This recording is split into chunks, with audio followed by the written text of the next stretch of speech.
चला, मेरे की ग्रँड मास्टर सचिन आपल्या सर्वांचं आजच्या सेकंड डेच्या सेशनमध्ये हार्दिक स्वागत करत आहे. Welcome welcome welcome you all. चला, सर्वांचं हार्दिक स्वागत आहे. तर काल हा बघा, आज आपण बघणार आहे 5 दिवसाचा आपला सेशन आहे. त्यातला एक दिवस संपला. आता काम करायला आपल्याकडे 4 दिवस बाकी आहे. ओके, जसं काल थांबले 4 दिवस मन लावून करायचं आहे. ओके, प्रत्येक दिवस शेवटच्या दिवसासंगती रिलेटेड आहे. कारण शेवटच्या दिवशी तुम्हाला खूप जास्त प्रॅक्टिस म्हणजे याचाच बेस असणार आहे. मग तुम्हाला रिमाइंड होईल की हा, सरांनी पहिल्या दिवशी हे सांगितलं, दुसऱ्या दिवशी, तिसऱ्या दिवशी, लास्ट डेला जेही प्रॅक्टिस सेशन घेणार आहे याच्यावर डिपेंड करतं. आज आपण शिकणार आहे रेकी म्हणजे काय डीप मध्ये, रेकीचा इतिहास, रेकीचे काय प्रिन्सिपल्स आहेत, रेकीचे किती लेवल्स असतात, हे अटुनमेंट काय असतं जे तुमचं सकाळी उद्या सकाळी होणार आहे, कशासाठी घेतो आपण, आणि त्याच्यासाठी आजचा सर्वात छान अनुभव असणार आहे पास्ट लाईफ मेडिटेशन. ते का करायचं आहे मेडिटेशनच्या अगोदर मी तुम्हाला एक्सप्लेन करणार आहे. आता सर्वप्रथम, आता मी काल सांगितलं की आपल्याला 5 दिवस शेतकऱ्याचा आदर्श घ्यायचा आहे आणि जीवनामध्ये कसलं बी पेरायचं आहे, सकारात्मकतेचं. जीवनात आर्थिक समृद्धी, शरीरात आरोग्य, नात्यांमध्ये प्रेम. तर जिन भी लोगों के वीडियो बंद है, काय झालं, तुम्हाला नाही बी पेरायचं का, पेरणी नाही करायची शेतकऱ्यासारखी?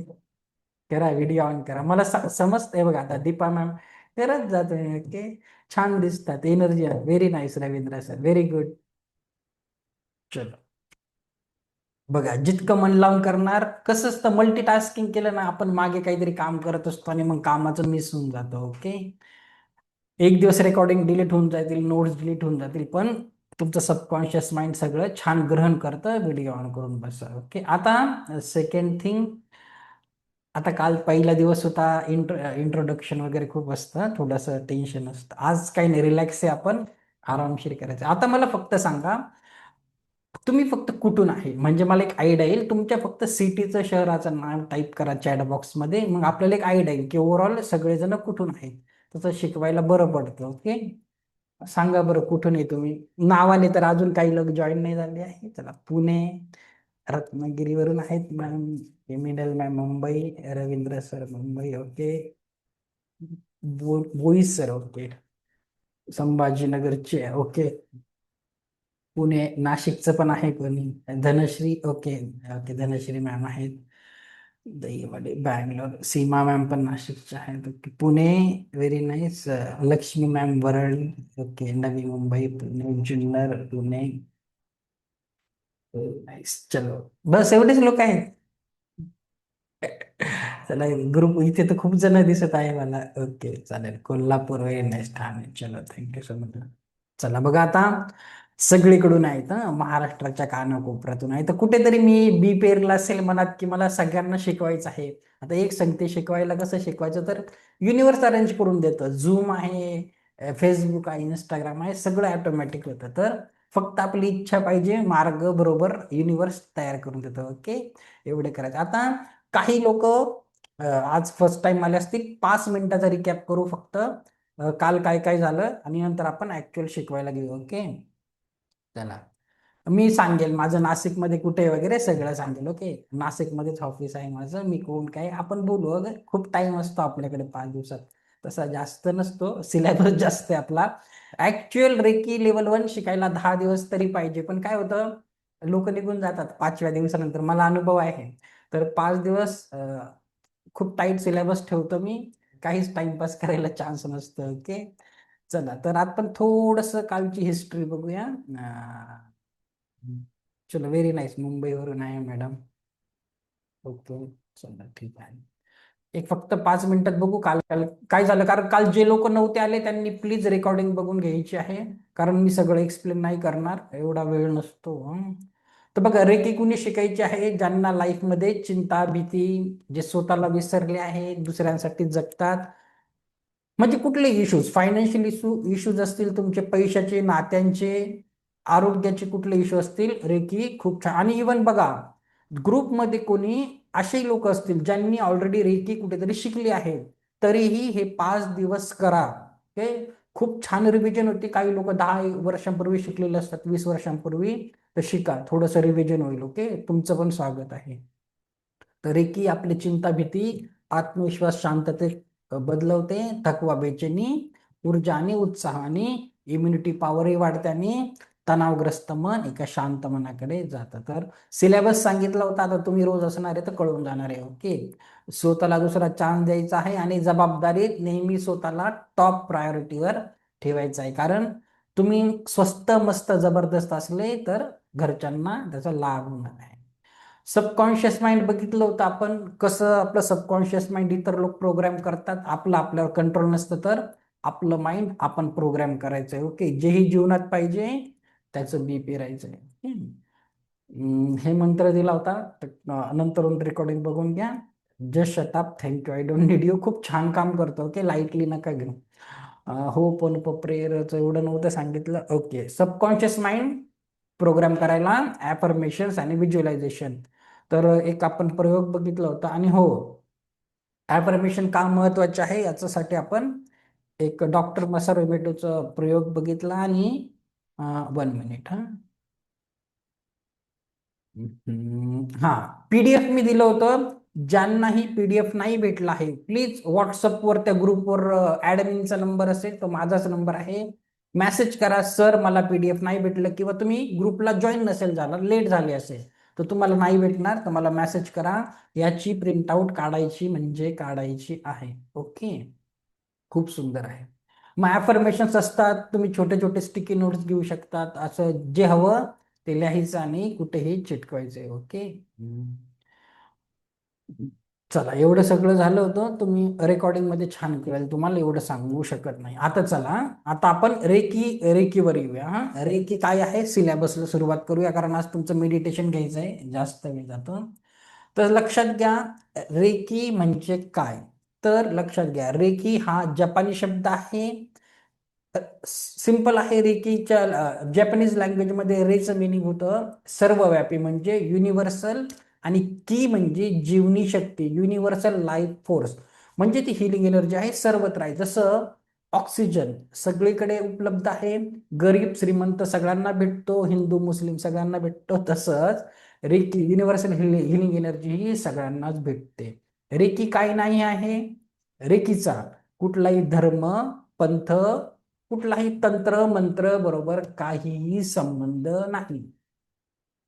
रेकीचा कुठलाही ब्लॅक मॅजिक, काला जादू, संमोहन बरोबर संबंध नाही, अजिबात नाही. रॅदर आपण याला एक व्हाईट एनर्जी बोलू, ब्लॅक एनर्जी नाही आहे. इथे निगेटिव्ह इंटेन्शनने काहीच होत नाही. तुम्ही निगेटिव्ह अफर्मेशनने रेकी कुणावरही काम करत नाही, असं होतच नाही. ओके, रेकी शिकण्यासाठी कुठलेही पूर्वज्ञान आवश्यक नाही. कोणत्याही वयोगटातील व्यक्ती रेकीचा सराव करू शकते. पण साधारणतः 16 वर्षाच्या पुढच्या मुलांना देत असतो अटोनमेंट, कारण थोडंसं त्यांना नॉलेज येऊन जातं. ओके, तर त्यांना दिलं तर ठीक असेल तोपर्यंत. नाही तर काही चक्र असतात त्यांचे नीट बॅलन्स होत नाही. उद्या आपण 7 चक्र आणि एवढा शिकणार आहे. एकदा शिकले की आयुष्यभर उपयोगी पडणारी कला. खूप नशीबवाले तुम्ही बघा, एकदा आले आहेत, लेवल 1चा शक्तिपात झाला, परत कुणाकडून कधीही घ्यायची गरज नाही. इवन तुम्ही कुणाकडून रेकीचा आधी लेवल 1चा शक्तिपात घेतला, माझ्याकडून घ्यायची गरज नाही. रेकी हिलर्स जेन्युअन काम करतात. ओके, रेकी खूप सुंदर आहे, इथे कोणी चिटिंग वगैरे करत नाही. आणि आयुष्यभर म्हणजे तुम्ही अगदी तुमच्या शेवटच्या श्वासापर्यंत रेकीच्या ऊर्जा वापरणार आहे. एकदाच अटेनमेंट घ्यायचं असतं. खूप सुंदर आहे, समजायला खूप सोपी आहे. ओके. तर बघा, रेकी एक लाभकारी शक्ती आहे, यामध्ये कुठल्याही प्रकारची हानी अथवा रिॲक्शन होत नाही. रेकीला आपल्या हातांशिवाय कुठल्याही साधनांची गरज नाही, त्यामुळे अत्यंत सरळ आणि प्राकृतिक आहे. रेकी शरीरातील रासायनिक ग्रंथी, अवयव आणि आपले जे स्नायूंना पुनर्निर्माण करण्याच्या प्रक्रियेला वेग देते.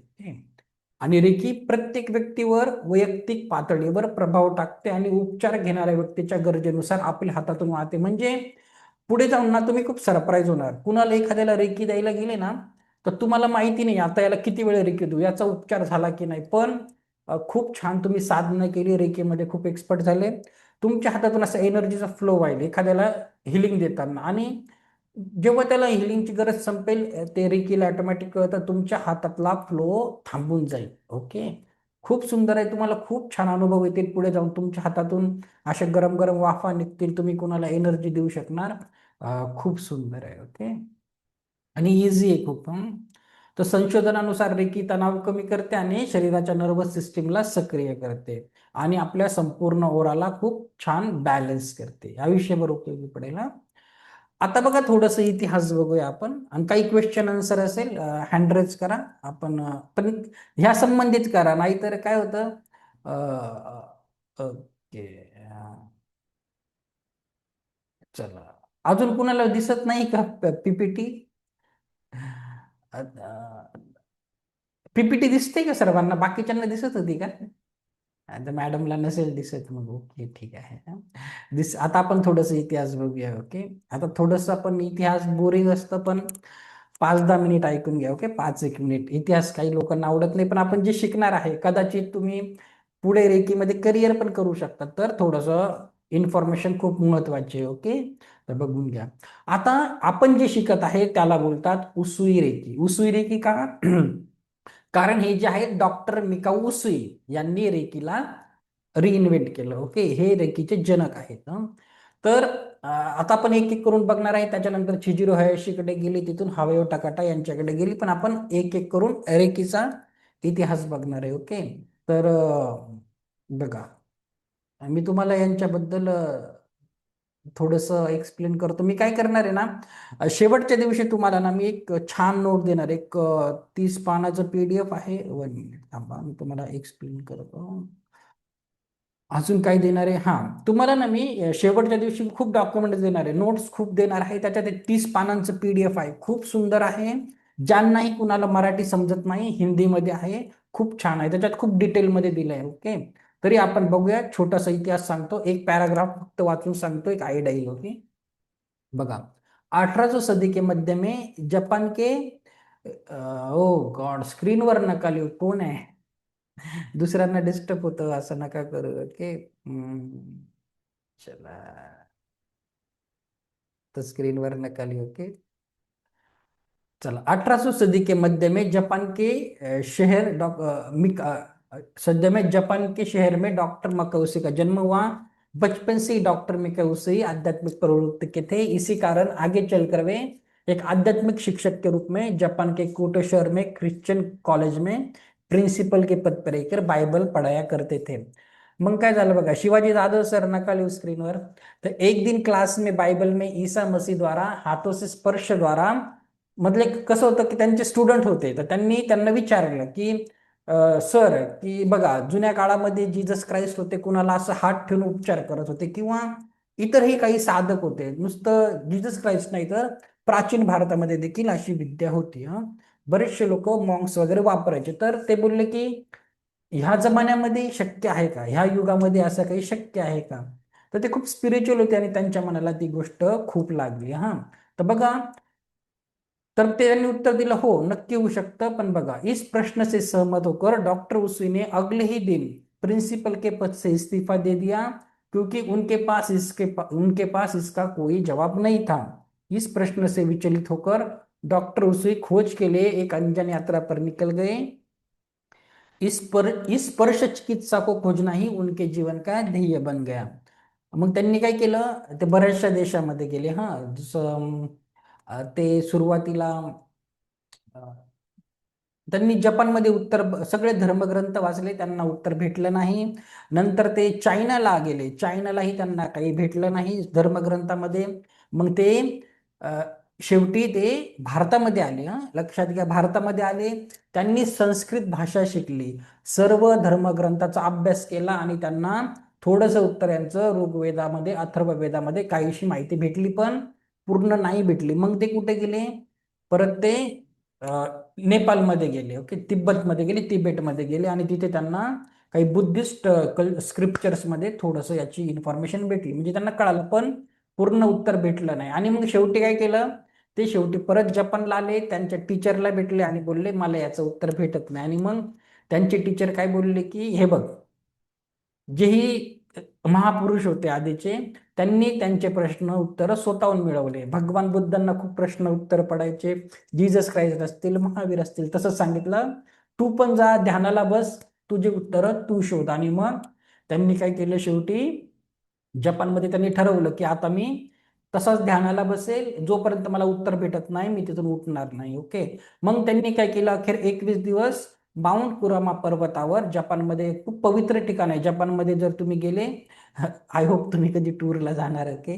इतका पैसा कमवा फिरायला जायला, तर कधी गेले जपानला तर माउंट कुरामा पर्वतावर त्यांनी, खूप पवित्र जागा आहे तिथे, त्यांनी ध्यान केल्यानंतर त्यांना 21व्या दिवशी, म्हणजे ते खूपच म्हणजे काही अन्न पाणी ग्रहण न करता जसं गौतम बुद्ध एका ठिकाणी बसले ते तसं बसले, आणि अगदी ते मरणासन्न अवस्थेत होते. ओके. लिटरली त्यांच्या शरीरात काहीच एनर्जी नव्हती आणि त्यांना वाटलं माझी जायची वेळ आली. आणि त्याच दिवशी त्यांना काय भेटलं, एनलाइटनमेंट ज्याला बोलतो, आत्मसाक्षात्कार ज्याला आपण बोलतो, तसं त्यांना झालं. आणि त्यांना एक तेजस्वी प्रकाशाचा अनुभव आला आणि त्यांच्या हातातली हिलिंग शक्ती जागृत झाल्याने, त्या पीडीएफ मध्ये आहे तिथे त्यांना असे सुंदर सुंदर असे सिम्बॉल दिसले, सगळे सिम्बॉल दिसले. त्यांचं सगळं ज्ञान त्यांना ग्रहण झालं, कसं करायचं काय, कारण ती स्पिरिच्युअल अवेकनिंग असते, ते त्याला बोलतो आपण आपण ते झालं. आणि मग त्यांनी काय केलं, मग पुढे जाऊन त्यांनी जपानमध्ये डॉक्टर मिकौसींनी रेकीचं क्लिनिक टाकलं. आणि ते पीडीएफ आहे ना, तुम्ही वाचा एकदा, मी शेवटच्या दिवशी देईल, आत्ता लगेच नाही देणार, नाही तर मग तुम्ही तेच वाचत बसणार, इथे येणार नाही. ओके. तर त्यांनी खूप छान आहे, म्हणजे त्याच्यामध्ये त्यांचे प्रथम 4 चमत्कार आहे, ते कसं खाली आले, त्यांच्या पायाला ठेस लागली, मग हात ठेवून कसं रिपेअर केलं, मी एका मुलीचा कान होता, तो दाताचं दात दुखत होता, त्याला बरोबर केलं. तर खूप सुंदर आहे, ही पीडीएफ आहे, त्याच्यामध्ये त्याचे चमत्कार आहे, त्यांचे काही नियम आहे, ते सगळं आहे. तर शेवटच्या दिवशी नक्की वाचा. ओके. तर ते जपानमध्ये खूप जास्त पॉप्युलर झाले. आणि मग तिथून पुढे हे बघा, आता आपल्यापर्यंत रेकी कशी पोहोचली आपण बघूया. आता हे आहेत डॉक्टर चिजारो हयाशी, हे जपानमध्ये नेव्हल ऑफिसर होते. यांनी रेकीला थोडंसं मॉडर्नाइज केलं, म्हणजे खूप जास्त यांच्या काळात जास्त पॉप्युलर झाली. तर त्यांनी काय केलं, त्यांनी सैन्यात काम करत असताना रेकीबद्दल माहिती मिळवली आणि त्यामध्ये इंटरेस्ट घेतला. आणि डॉक्टर मिकाउसू यांच्याकडून रेकीचे संपूर्ण शिक्षण घेऊन त्यांनी हयाशी क्लिनिक म्हणून रेकीचं क्लिनिक टाकलं जपानमध्ये, आणि ते पण खूप पॉप्युलर होते. आणि मग त्यांनी काय केलं, डॉक्टर उसू यांनी दिलेली पारंपरिक रेकी प्रणाली ध्यान आणि आध्यात्मिक बाजूवर जास्त भर देणारी होती, पण हयाशी यांनी तिला खूप प्रॅक्टिकल आणि उपचारात्मक स्वरूप दिले, वेगवेगळे हँड पोझिशन विकत केले, आणि त्यामुळे रेकी अधिक प्रभावी आणि सुलभ बनली. ओके. चला, आता मग तिथून रेकी आपल्यापर्यंत कशी आली आपण बघूया. आता हे आहेत हवायो टकाटा. आता सगळं क्रेडिट जगभर रेकी पसरवायचं यांनाच जातं. आता यांना फोर्थ स्टेजचा कॅन्सर होता आणि यांना कुठल्याही प्रकारची सर्जरी वगैरे करून घ्यायची नव्हती, आणि यांना काहीतरी नैसर्गिक उपचार पद्धती शोधत होत्या. आणि ह्या अमेरिकेत होत्या, अमेरिकन जॅपनीज महिला होता, अमेरिकेतच वास्तव्य होता. आणि त्याच्यानंतरून त्यांनी रेकीबद्दल ऐकलं होतं, मग ते परत जपानला आल्या. त्यांनी डॉक्टर चिजिरो हॅश यांच्याकडून रेकीचे उपचार घेतले आणि त्यांचा 4 स्टेजचा कॅन्सर बरा झाला आणि त्या खूप जास्त प्रभावित झाल्या. आणि मग त्यांनी काय केलं, आता आपल्याला माहिती आहे अमेरिकेमध्ये बऱ्याच देशाचे नागरिक राहतात, तर त्या परत अमेरिकेला गेल्या. त्यांनी त्यांच्याकडून दीक्षा घेतली डॉक्टर चिजिरो हॅशकडून. आणि त्यांनी तिथून काय केलं, तिथे बऱ्याच देशाचे लोक एक संगती असतात, बरोबर. अमेरिकेत त्यांनी बऱ्याचशा देशाच्या लोकांना एकत्र केलं, त्यांना रेकी शिकवली, त्यांना अटुनमेंट दिलं. आणि तिथून ह्या सगळ्या लोकांनी काय केलं, त्यांच्या देशात प्रत्येकाच्या देशात जाऊन ती रेकी स्प्रेड केली, म्हणजे सगळीकडे पसरवली. तर कोणी असेल, माझा कोणी गुरु असेल, त्यांचा गुरु, गुरुचा गुरु, त्यांची सायकल इथपर्यंत जाऊन थांबत असते. ओके. तर रेकी ही गुरु शिष्य परंपरेद्वारेच इकडून ट्रान्सफर होत असते. रेकीमध्ये तुम्हाला असं पुस्तक वाचून किंवा युट्यूबवर व्हिडिओ बघून रेकीचं अटुनमेंट तुम्ही रेकी यूज करू शकतच नाही. ओके. रेकीमध्ये गुरु शिष्य परंपरा खूप महत्वाची आहे, गुरु शिष्याला देतो, जर ते कोणी ग्रँड मास्टर झाले ते दुसऱ्यांना अटुनमेंट देऊ शकतात, रेकी अशी पसरते. ओके. चला, आता तर त्यांनी परत ते हवाई देशामध्ये राहत होत्या, त्यांनी मग तिकडे जाऊन आपले उपचार केंद्र सुरू केले आणि सगळ्यांना रेकी शिकवायला सुरुवात केली. आणि त्यांनी 1970च्या दशकामध्ये 22 रेकी मास्टर्स घडवले, ज्यांनी नंतर ही विद्या संपूर्ण जगभर पोहोचवली. इतिहास संपला. आता आपण थोडस कामाचं बोलू. चला, काहींना झोप आली का इतिहास ऐकून ऐकून, पण खूप छान आहे, तुम्ही ते पीडीएफ मी लास्ट डेला दिलं. ओके. चला, आता रेकीचे काही प्रिन्सिपल्स असतात, आता मला सांगा तुम्ही. आता तुम्ही प्रत्येक जण वेगवेगळ्या धर्माचं असेल, आता कोणी साधं सोपं आहे हा. तुम्ही कुठल्याही धर्माचे असाल, जात पंथाचे असाल, तिथे काहीतरी रूल्स रेग्युलेशन असतात. आपण एक सामाजिक प्राणी आहे आणि समाजामध्ये इवन ॲनिमल्समध्ये पण काही रूल्स रेग्युलेशन्स असतात, तर रूल्स असतात, प्रिन्सिपल्स असतात. तुमच्या सोसायटीमध्ये पण खाली सूचना फलक असेल, लिफ्टमध्ये सायकल न्यायची नाही, ह्या टायमाला हे करायचं नाही, वगैरे वगैरे. तसंच रेकीमध्ये 5 प्रिन्सिपल्स असतात आणि खूप सोपे आहे, बिलकुल अवघड नाही. जेव्हा मी सांगेल आता 5 प्रिन्सिपल एक एक करून एक्सप्लेन करेल आणि ते तुमच्या जीवनाचे भाग बनले, जीवन असंही खूप सुंदर बनून जाणार आहे. ओके, आता आपण 5 प्रिन्सिपल, रेकीच्या 5 प्रिन्सिपलवर आता तुम्ही काय करायचं आहे, वही पेन घेऊन बसले असेल तर मी सांगेल महत्वाचे पॉइंट, ते तुम्हाला लिहून घ्यायचे. ओके, चला, आणि खरंच मनापासून करा, पुढे करिअर करायला पण रेकी खूप छान आहे हा. आता बघा, रेकीचे 5 सिद्धांत, 5 प्रिन्सिपल काय आहे. फक्त आजसाठी मी रागवणार नाही, फक्त आजसाठी मी चिंता करणार नाही, एक एक करून बघणार आहे, पण या सर्वामध्ये एक शब्द खूप महत्वाचा आहे, फक्त आजसाठी. आता हे सगळं कसं करायचं आहे, मी एक एक करून तुम्हाला एक्सप्लेन करतो. ओके, आता नीट लक्ष द्या, व्हिडिओ ऑन करा, आम्ही काय काय सांगेल ना खूप महत्वाचं आहे. ओके, आता इतिहास संपला, आता पहिलं आपण बघूया. पहिला प्रिन्सिपल आहे, हवं तर लिहून घ्या, just for today I will not be angry. फक्त आजसाठी मी रागवणार नाही. आता मला सांगा, हा फक्त आजसाठी वर्ड खूप महत्वाचा आहे. आता जस्ट आपला हा संपला, काय बोलतात, 2025 संपला. 2024ला डिसेंबरला तुम्ही काहीतरी बोलले असाल ना, की याच्या पुढे मी 2026-25 मध्ये असं करणार नाही, तसं करणार नाही. झालं का तसं?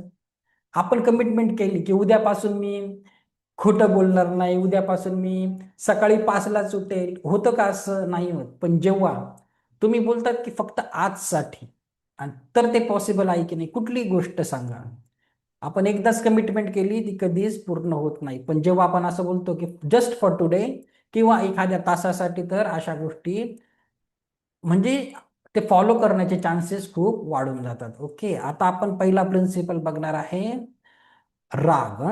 Just for today I will not be angry. आता आपण रागवायचं का नाही आहे, लक्षात घ्या. आता रागावर थोडस आपण बोलणार आहे. आता मला सांगा, राग आहे की नाही भयंकर, आता मला कमेंट बॉक्स मध्ये सांगा. राग कसा असतो बघा, मी तुम्हाला जे रागाची एक डेफिनेशन सांगतो. कधी रागाची व्याख्या माहिती आहे का कुणाला? कधी ऐकली आहे? खूप सुंदर डेफिनेशन आहे बघा, रागाची डेफिनेशन सांगतो, केअरफुली ऐका, थोडस तुमच्या जीवनात थोडस फरक पडेल. राग म्हणजे काय बघा, हा ऍग्री असेल तर असं लाईक करा हा. राग म्हणजे काय, दुसऱ्याने केलेल्या चुकांची स्वतःला करून घेतलेली शिक्षा. आता ऍग्री की नाही मला सांग, परत सांगतो, दुसऱ्याने केलेल्या चुकांची स्वतःला करून घेतलेली शिक्षा. हम्म. आणि बघा, क्रोध खूप खतरनाक आहे. क्रोधाने काय होतं माहितीये, आपल्या प्राणशक्तीचा ऱ्हास होतो, जी आपली जीवनी ऊर्जा आहे, त्या आपल्या प्राणशक्तीचा क्रोधाने राग होत असतो. ओके, तर लक्षात घ्या, आपल्याला राग काय येतो, राग दुसऱ्यांवर येतो. राग कधी स्वतःवर येतो का? मुलाने असं नाही केलं राग, मिस्टरांनी असं केलं नाही राग, किंवा बायकोने असं केलं नाही राग, पण कधी स्वतःवर राग येतो का? सगळ्यांना माहिती आहे, सकाळी लवकर उठलं पाहिजे, रात्री लवकर झोपलं पाहिजे, 8 तास झोप पाहिजे, 8 तास काम, 8 तास फॅमिली, करतो का आपण? काही टार्गेट्स होते, तुम्ही ठरवले होते स्कूल कॉलेज डेज मध्ये, मोठं होऊन असं करेल, केलं का? स्वतःचा राग आला का? दुसऱ्यांचा चटकन राग येतो की नाही तुम्हाला? हा, ऍग्री की नाही सांगा मला. तर राग खूप भयंकर आहे. ओके, तर लक्षात घ्या, असा एक सर्वे आहे, मी तुम्हाला सांगतो. जेलमध्ये जे कैदी असतात ना, तर असा सर्वे झाला आहे की 50 नाही तर 60% वरतीचे जे कैदी असतात, ते सराईत गुन्हेगार बिलकुल नसतात. ते काय ना, रागाच्या एका क्षणामध्ये काहीतरी चुकीचं पाऊल उचलतात, त्या एका हिट ऑफ द मोमेंट मध्ये एक चुकीचं पाऊल उचलतात आणि आयुष्यभरासाठी ते जन्मठेपेची शिक्षा भोगत असतात. ते एवढं अमूल्य जीवन कुणाला भेटत नाही. काय बोलतात आपण, किती योनी प्राप्त झाल्यानंतर बोलतात ना की मनुष्य जन्म प्राप्त होतो आणि त्याच्या एका रागाच्या क्षणामध्ये ते लोक संपूर्ण आयुष्य त्या जेलमध्ये घालवतात. किंवा आपलं एक वाईट डिसिजन रागात घेतलेलं, ते बोलतात ना, रागात डिसिजन घ्यायचं नाही आणि प्रेमात कुणाला प्रॉमिस करायचं नाही. हा, 84 lakhs युनी, हा तसं ओके. तर बघा, रागात घेतलेलं एक डिसिजन जीवनामध्ये खूप म्हणजे खूप, आपलं जीवन खूप अनमोल आहे. आणि काय करायचं आहे, थोडंसं कंट्रोल ठेवायचं आहे. कसं ठेवायचं त्याच्यावर आपण बोलणार आहे. ओके, तर राग आणि काय बोलायचं बघा, फक्त आजसाठी मी राग करणार नाही. असं करून तुम्ही एक एक दिवस करून 21 दिवस केलं ना, तर सबकॉन्शियस माइंडचा एक नियम आहे, 21 दिवस कुठली गोष्ट तुम्ही कंटिन्यू केली तर ते खूप छान प्रोग्राम होतं, तुम्ही ऑटोमॅटिक तसे होणार हं. तर राग यायलाच पाहिजे बघा, आपण माणूस आहे, आपला स्वभाव गुणधर्म आहे, तो राग येणार नॅचरल आहे. तुम्ही किती बोलले मी करणार नाही, याच्या पुढे कधीच नाही, असं होतच नाही. पण जेव्हा तुम्ही म्हणाल फक्त आजसाठी नाही करणार, शक्य आहे की नाही? जसं तुम्ही उपवास कधी मधी पकडतात, होऊन जातो की नाही उपवास, जर तुम्ही बोलल्याच्या पुढे कधी खाणारच नाही, असं शक्य आहे का? तसंच तुम्हाला असं बोलायचं आहे. ओके, तर खूप इम्पॉर्टंट आहे हा. पहिला प्रिन्सिपल फॉलो करायचा आहे. पुढे आले पुढच्या लेवल्सला तर मी खूप हे करेल. आता बघा एक इमेज बघा, तुम्हीच बघा हा. आता बघा या इमेज मध्ये काय दिसत आहे, एक बॉस आहे, त्याच्या वर्करवर कसा रागवला बघा. आता त्या वर्करने घरी येऊन काय केलं, तो राग कुणावर काढला, त्याच्या बायकोवर काढला. आता त्या बायकोने काय केलं, तो राग कुणावर काढला, त्या निरागस मुलावर काढला. अंतिम परिणाम, ह्या बॉसचा अंतिम परिणाम, छोट्या मुलापर्यंत ती सायकल कशी आली बघा. त्या छोट्या मुलाने त्याच्या त्या मासूमच्या त्या पेटवर राग काढला. असं होतं की नाही जीवनात, मला सांगा. हं? कुणाचा राग कुणावर निघतो की नाही? ऍग्री? जीवनामध्ये असं होतं, रागाला कंट्रोल करायचं आहे. ओके, मी तुम्हाला सांगतो आता थोडंसं कंट्रोल कसं करायचं, की थोडंसं एक्सप्लेन करतो. तर सेम आहे, राग म्हणजे दुसऱ्याने केलेल्या चुकीची स्वतःला करून घेतलेली शिक्षा हं. तर बघा, कधी कधी आपण रागात एखाद्याला काहीतरी बोलून जातो, शब्द कठोर असतात पण भावना क्षणभंगूर, आणि त्या बोललेल्या शब्दांचा परिणाम समोरच्याच्या मनावर खोलवर होतो, आणि त्याच्याने नाते तुटतात, संवाद थांबतो, आणि नंतर उरतो पश्चाताप. की आता किती जणांच्या कुटुंबात असं आहे सांगा, कुटुंबात खूप दिवसांपासून 10-10, 20-20 वर्ष झाले, दोन कुटुंबामध्ये संवाद नाहीये, पण झालं काय होतं, दोघा कुटुंबातून एक व्यक्ती काहीतरी रागात बोलून गेली होती. असं होतं की नाही? हम्म. तर तुम्हाला खूप महत्वाचं आहे. ओके, आता तुम्हाला रागावर कंट्रोल कसं करायचं, थोडीशी मी स्टेप सांगतो हा. चला, एखादी स्टेप आपण तो थोडं सांगतो. काय करायचं बघा, तुमचा राग ओळखा, त्याला दाबायचं नाही, पण त्या रागाला तुमच्या कृतीवर नियंत्रण ठेवू द्यायचं नाही. ओके, आता कधी पण तुम्हाला राग आला तर काय करायचं बघा, सर्वात अगोदर सर्वात छान गोष्ट, युनिव्हर्सला ना ठेहरावा आवडतं, म्हणजे पॉज. थोडंसं मध्ये मध्ये थोडे पॉज घेतलेले खूप छान असतात. तर कधीही तुम्हाला वाटलं, एखादी रागाची परिस्थिती आली, की भांडणाची परिस्थिती आली, तुम्ही नीट बसले आणि समोरची व्यक्ती आता भांडायला आली, तुम्हाला माहिती आहे वातावरण गरम होणार आहे, त्या इश्यूवर आता हा बोलणार आहे, जेही काही कारण झालं असेल तर काय बोलायचं बघा, समोरचा व्यक्ती गरम गरम बोलायला आला तर एकदम तावा तावात बोलायचं, मला फक्त 5 मिनिट दे, मी 5 मिनिटानंतर तुझ्याशी बोलतो किंवा बोलते. तिथून निघून जायचं आणि 5 मिनिटानंतर परत यायचं. 5 मिनिटात त्या व्यक्तीची जी रागाची पातळी 100, त्याला आपण काहीतरी स्केल देऊया, 100 स्केलवर होती तर ती 60 पर्यंत येऊन गेलेली असते. अजून थोडा पॉज घ्या, अजून कमी आलेली असते. हा, तर तसं तुम्हाला करायचं आहे. मी लहानपणी काहीसा एकदम नॉटी होतो, काहीतरी तोडफोड केली घरात, की माहिती आहे आता तुटलं म्हणजे लगेच आईचा मार पटकन खाणार आहे. ते जुने स्टुडंट, जुने आपले पॅरेंट्स खूप मारायचे, आताचे पॅरेंट्स मारायला घाबरतात. माझीच हिंमत नाही माझ्या मुलीला मारायची. तर मी काय करायचो, काही वस्तू तुटली ना, सरळ बाहेर फरार होऊन जायचं आणि खूप वेळानंतर यायचं, तोपर्यंत राग ऑलरेडी गेलेला असतं की नाही. सिंपल टेक्निक आहे. ओके, कुणाचीही असेल तर तुम्ही काय करायचं, त्या व्यक्तीला बोलायचं, हे बघ, हे बघा, समोरची व्यक्ती जेव्हा भांडायला होतो त्याचा मूड खराब असतो, पण तुमचा असतो का? त्याच्या गोष्टीचं म्हणजे त्याला तुमच्यावर कंट्रोल करू द्यायचा नाही. ओके, तर ऍग्री, आजपासून फक्त आजसाठी राग करणार नाही. कोण कोण ऍग्री आहे? सांगा बरं चॅट बॉक्समध्ये, आम्ही करेल. आहे का पॉसिबल? Okay, agree? चला ठीक आहे. तर फक्त आजसाठी आजपासूनच फॉलो करा, याच्यासाठी तुम्हाला काही दीक्षा घ्यायची नाही, अटोनमेंट घ्यायची गरज नाही. ओके, याच्या पुढचा आता प्रिन्सिपल करायचंय तुम्हाला, फक्त आजसाठी बोला, रोज रोजसाठी नाही. आपण माणूस आहे, चुकतोच. ओके, नेक्स्ट सेकंड प्रिन्सिपल आहे, just for today I will not be worry. म्हणजे काय? फक्त आजसाठी मी चिंता करणार नाही. लिहून घ्या हवं तर, खूप सुंदर आहे. आता बघा, मी तुम्हाला छान एक्सप्लेन करतो. आता सगळ्यांनी मला सांगा, हवं तर चॅट बॉक्स मध्ये सांगा, नाही तर असं सांगा, चिंता आणि चिता याच्यामध्ये काय फरक आहे? एक डॉटचा, काय वाटतं? बरोबर, चिता आपण लिहितो आणि चिंता कसं लिहितो, त्याच्यावर एक डॉट. पण अजून एक काय फरक आहे? चिता आपल्याला काय करते सांगा? मेल्यानंतर जाळते. आणि चिंता काय करते? जिवंतपणी रोज सतत जाळत असते. ऍग्री की नाही? ऍग्री? तर ती चिता, चिता परवडली, पण ही चिंता अजिबात परवडत नाही. Okay, understand? तर जस्ट फॉर टुडे मी आज चिंता, आणि मला सांगा, ही चिंता करून कुठकुठले आजार होतात मला चॅट बॉक्स मध्ये सांगा, म्हणजे दुसऱ्यांना कळेल. तुम्हाला कुणी कुणी डॉक्टर वगैरे असेल, मला सांगा, ही चिंता, सततची चिंता आपल्याला काय काय आजार देते सांगा बरं चॅट बॉक्स मध्ये. कुठकुठले आजार होतात शारीरिक लेवलवर? सर्वच आजार होतात. अजून किडनी. ओके, अजून? बस एवढंच? अजून कुणाला काही माहिती नाही? सततची चिंता काय काय देतात? मानसिक त्रास होतो, चला.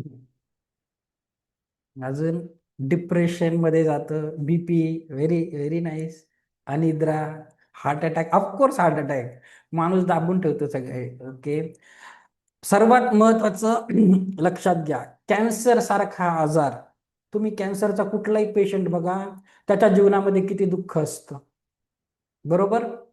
किती तो स्ट्रेस, किती स्ट्रेस आणि चिंतेमध्ये असतो. तर कॅन्सर, बीपी, सगळे काही ऑलमोस्ट 80% आजार आहेत, हे सगळे आपल्या चिंता आणि वरीचे. तर चिंता बिलकुल करायची नाही. हा, all type of disease, very nice. हा, literally all type of disease चिंतेचा आहे. तर कधी मी काल सांगितला एक मंत्र, काय सांगितलं आहे? एखादी गोष्ट खूपच असेल चिंता भावनिक, तर काय बोलायचं? Just shut up, thank you, I don't need you. किंवा खूप छान हिलर्स करतात, एखादं आलंच तर बोलायचं cut cut cut, delete delete delete. कसं असतं, आपल्या लेवल पासून आपण सगळ्या ब्रह्मांडाशी कनेक्टेड असतो, आपली एक इनविजिबल कॉर्ड असते. ओके, तर सकाळी एखादा माणूस भेटला, काहीतरी हटकून बोलून गेला, तो चालला गेला त्याच्या, पण कुठे ना कुठे ती गोष्ट आपल्या बरोबर असते. तर काय करायचं? कॉर्ड कटिंग करायचे, cut cut cut, delete delete delete. की असं बोलायचं की मी, ती व्यक्ती जी निघून गेली, तिच्या बरोबरचा माझा सगळं कनेक्शन तोडत आहे, तोडत आहे, तोडत आहे. काय होतं? काही मॅजिक होत नाही, सबकॉन्शियस माइंडला कमांड भेटून जाते, तथास्तु तथास्तु तथास्तु. ओके, तर तुम्हाला असं करायचं आहे. ओके, तर नाही करायची चिंता, ऍग्री? फक्त आजसाठी नका करू. ओके, एक एक दिवस करून टेन्शन फ्री राहा. आता मला नसतील का चिंता? असतील काही ना काही. करत बसलो तर तेच विचार करत बसेल, बाकीची कामं कधी करायची? बाकीची कामं पण खूप इम्पॉर्टंट असतात. ओके, तर चिंता लक्ष नाही द्यायचं. ओके, चला ठीक आहे. हा, थर्ड प्रिन्सिपल आहे, खूप सोपे प्रिन्सिपल आहे रिकीचे, just for today I will be grateful. आता हा शब्द मराठी लोकांना खूप कमी माहिती आहे. कृतज्ञता काय असते? ग्रेटफुलनेस इंग्लिशमध्ये पॉप्युलर वर्ड आहे. कृतज्ञता आपण लवकर बोलत नाही. आपल्याकडे मराठीमध्ये एखाद्या गोष्टीचे आभार मानणे, एखाद्या गोष्टीसाठी आपण थँक्यू बोलणं, त्याला आपण कृतज्ञता बोलतो. तर जस्ट फॉर टुडे म्हणजे कशासाठी? बघा, प्रत्येक गोष्टीसाठी. आता तर खूप महत्वाचं आहे, मी तुम्हाला सांगतो. थँक्यू कुणाला बोलायचं आहे? थँक्यू त्या परमेश्वराला, त्या युनिव्हर्सला बोलायचं आहे. आता कशासाठी बोलायचं आहे?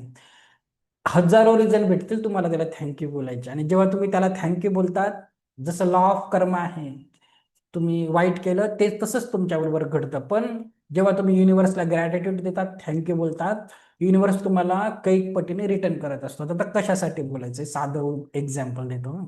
आता काल काय तारीख होती? 27 जानेवारी होती, बरोबर, 2026.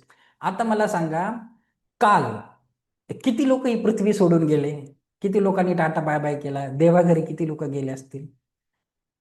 त्याच्यात तुमचा नंबर आला का? नाही आला ना. तुम्ही तुमच्या फॅमिली बरोबर आहे ना, कशी कुटुंब असो आहे ना तुम्ही त्यांच्या बरोबर. तुम्हाला अगदी 1000 वर्ष आयुष्य जगले आणि तरी यमराज आले तरी बोलणार अजून एक एक दिवस वाढवून द्या सर, होईल की नाही असं. कुणाला हवं आहे ते? हं? सगळ्यांनाच जीवन पाहिजे, तर सगळ्यात आधी त्याच्यासाठी थँक्यू. अजून कशासाठी बघा, तुम्ही खूप लकी आहे. खूप स्टुडंटचे फोन येतात, खूप टेन्शनमध्ये असतात. लक्षात घ्या, आज जेव्हा तुम्ही झोपेतून उठले, सकाळी डोळे उघडले, तेव्हा तुमचे फॅमिली मेंबर तुमच्या बरोबर तुमच्या घरातच होते. ऍग्री की नाही? काही लोकांचे फॅमिली मेंबर आज हॉस्पिटलमध्ये ऍडमिट आहे, आयसीयू मध्ये आहेत. काहींची फॅमिली मेंबर्स जेलमध्ये आहेत. काहींची फॅमिली मेंबर्स 10-10 वर्षापासून विदेशातून येऊ शकले नाही काही कारणामुळे. याच्यासाठी थँक्यू नाही बोलू शकत का, की आज तुम्ही उठले, सगळे हेल्दी आहे, माझ्या घरातच आहे, कोणी हॉस्पिटलमध्ये नाहीये. याच्यासाठी थँक्यू बोलू शकता की नाही? ऍग्री? मी तुम्हाला आणि बोलायचंय, जितकं ग्रॅटिट्यूड ठेवणार तेवढं सुंदर आहे. आता मी तुम्हाला अजून एक उदाहरण देतो. ग्रॅटिट्यूड का मला खूप महत्वाचं वाटतं ग्रॅटिट्यूड ठेवणं. आता मी प्रोफेशनने मेकॅनिकल इंजिनियर आहे. ओके, मेकॅनिकल इंजिनियर, आणि मी बरेचसे वर्ष विदेशातच घालवले. ओके, 2012-13 पासून मी विदेशातच काम केलं आहे, तर बरेचसे देश फिरलो. तर आपल्याला मला पण असं वाटायचं फॉरेन म्हणजे श्रीमंती, मजा वगैरे खूप छान असतं. फॅन्टसी होती, मी खूप म्हणजे हॉबी होती. गेलो, काहीतरी मॅनिफेस्टेशन केलं, लॉ ऑफ अट्रॅक्शन गेलो. पण तिथे गेल्यानंतर लिटरली डोळे उघडले, कसे देश असतात बघा. एक देश होता, तुर्कमेनिस्तान नावाचा एक देश आहे. इतकी गरिबी आहे तिकडे, इतकी गरिबी आहे ना. आणि टेम्परेचर तुम्ही बोलणार ना, 6 महिने सूर्य येत नाही, कधी कधी 6 महिने म्हणजे दिवस आणि रात्र 6-6 महिने असतं. आणि इतकी थंडी, -40-50 डिग्री. आणि तिथले लोक अजिबात श्रीमंत नाही आहे, 80% जनता गरीब आहे. आणि इतकी वाईट परिस्थिती आहे की त्यांचे ना, लिटरली जेव्हा ते 30 वर्षाचे होतात, 30 ते 40 मध्ये त्यांचे अर्धे दात थंडीने पडून जातात, सगळ्या यंग जनरेशनचे. घरामध्ये हीटर नाही, एसी नाही. मी इकडे गेलो होतो. इवन गल्फ कंट्रीजमध्ये जरी तुम्ही गेले, विलेज एरियामध्ये इतकी जास्त हीट असते, तर जगणं खूप मुश्किल असतं. ओके, तर एक लक्षात घ्या, आपण भारत देशामध्ये जन्म घेतला आहे याच्यासाठी ग्रेटफुल राहायचं आहे, कारण इथली भौगोलिक परिस्थिती खूप चांगली आहे. ओके, सारे जे असतात हिंदुस्तान मला कशासाठी, लोकांसाठी नाही सांगत आहे मी. इथली भौगोलिक परिस्थिती, जॉग्राफिकल कंडिशन्स. तुम्ही कशाला विदेशात जायचं? तुम्ही थोडा विचार करा. अं, तुम्ही किती पाणी वेस्ट करतात उन्हाळ्यात. कधी पाड्यावर जाऊन बघा बरं. आमच्या इकडे त्र्यंबकेश्वर आहे, ते मनमाडचे लोक आहेत, आमच्या इकडे पाणी नाही प्यायला. ते पाड्यावरचे लोक 5-5 किलोमीटर एक हंडासाठी जातात. ऍग्री की नाही? तुम्ही किती लकी आहे, तुमच्या नळाला टॅप केलं की पाणी येतं. तर ग्रेटफुल राहणं खूप जास्त गरजेचं आहे. ओके, तुम्हाला आणि इवन आता जर काही लोकांना खरंच खूप समस्या होत्या, काल माझ्या जीवनात असं आहे तसं आहे, काल मी प्रेझेंट घेतली. आता मला सांगा, तुम्ही किती रिच आहे मी सांगेल, कुणी गरीब पण असेल. थोडं पैशाच्या प्रॉब्लेम असेल. आता चला, मी थोडंसं मीच बोलते आज, कुणाला बोलायला चान्सच दिला नाही. भारती मॅम, जरा एक अनम्यूट करा बरं 1 मिनिटासाठी. केव्हाच मी, मला कंटाळा येतो बोलून बोलून. ओके, हां चला. Good morning ma'am. कुठून आहे मॅडम आपण? मी पुण्याहून. अच्छा, पुण्याहून आहे, व्हेरी नाईस. आता मॅडम मला सांगा, आता बऱ्याचशा लोकांना असतं की मला कमी पैसे आहे, माझ्याकडे काही नाही. आता मला सांगा, जर मी तुम्हाला सांगितलं की मला तुमचा एक डोळा द्या, मी तुम्हाला 5 लाख रुपये देतो, देणार का? 10 लाख? 50 लाख? चला, दोन्ही डोळे द्या, 1 करोड रुपये देतो. 10 करोड? बघा, 10 करोड द्यायला पण तयार नाही मॅडम. दोन्ही हात द्या, 100 करोड देतो. कुणाला पाहिजेत? पैशावाल्या लोकांचे हात तुटले, त्यांना रिप्लेसमेंट पाहिजे. 100 करोड देणार? नाही देणार. बघा, आपलं संपूर्ण शरीर खूप मौल्यवान आहे. आलं लक्षात तुम्हाला? परमेश्वराने खूप काही दिलंय, त्याचा आभार मानायचं शिका. ओके, तर म्हणून सांगते थँक्यू मॅडम. आपण काय राहिलं पाहिजे? ग्रेटफुल राहिलं पाहिजे. आलं लक्षात तुम्हाला? आता जरी लक्षात आलं आपण परमेश्वराने खूप काही दिलं आहे, प्लीज कंप्लेंट करू नका मला जीवनात हे भेटलं नाही ते भेटलं नाही. मी कालही सांगितलं आजही सांगतो, जीवनातला पृथ्वीवरचा कुठलाही सक्सेसफुल माणूस, करोडपती माणूस, त्याच्याकडे दोन हात आहे, दोन पाय आहे, तुमच्यासारखे दोन डोळे आहे, सगळं काही आहे, फक्त त्याची विचार करायची पद्धत वेगळी आहे म्हणून तो सक्सेसफुल आहे. ऍग्री की नाही? कंप्लेंट करायची नाही, परमेश्वराने तुम्हाला सगळं काही दिलं आहे, तर तुम्हाला फक्त ग्रेटफुल राहायचं आहे. आणि जितकं ग्रेटफुल राहाल तेवढं त्याचे परमेश्वराचं ब्लेसिंग भेटत असतं. ओके, आता फोर्थ प्रिन्सिपल काय आहे बघूया. Just for today I will do my work honestly, म्हणजे फक्त आजसाठी मी माझे काम प्रामाणिकपणे करेल. म्हणजे काही काम असो बघा, हाऊसवाईफ असाल किंवा कुठे कामाला असाल, लक्षात घ्या, सगळ्यांच्याच नशिबात काम असतं असं नाही. आता काही लोक असे आहेत सगळ्या डिग्र्या घेऊन बसलेत पण जॉब नाही, तर जेव्हा ते दुसऱ्यांना जॉबला जाताना बघतात ना, त्यांना खूप दुःख होतं. ओके, तर कसंही आहे, तुमच्याकडे काम आहे, ते काम आपल्याला प्रामाणिकपणे करायचं आहे. इवन तुम्ही हाऊसवाईफ जरी असाल तरीही तुम्हाला खूप प्रामाणिकपणे करायचं आहे. मी तुम्हाला जेव्हा उद्या पाणी चार्ज करायचं शिकवेल, उद्या तुम्ही शिकणार आहे पाण्याची चव बदलायचं शिकणार आहे, पाणी चार्ज करायचं, तर समजेल हाऊसवाईफ जरी असाल आपलं काम प्रामाणिकपणे कसं करायचं आहे. ओके, तर काही काम असं प्रामाणिकपणे करा. आणि शेवटचा प्रिन्सिपल आहे बघा, फक्त आजसाठी मी सजीव प्राण्यावर दयाळू राहील. म्हणजे काय? भूतदया हा शब्द फक्त आपल्या मराठी संस्कृतीमध्येच येतो. मराठी मीडियमच्या मुलांना माहिती असतो, इंग्लिश मीडियमच्या मुलांना हा शब्द माहित नाही, भूतदया. तर फक्त आजसाठी मी प्रत्येक सजीव प्राण्यावर दयाळू राहील.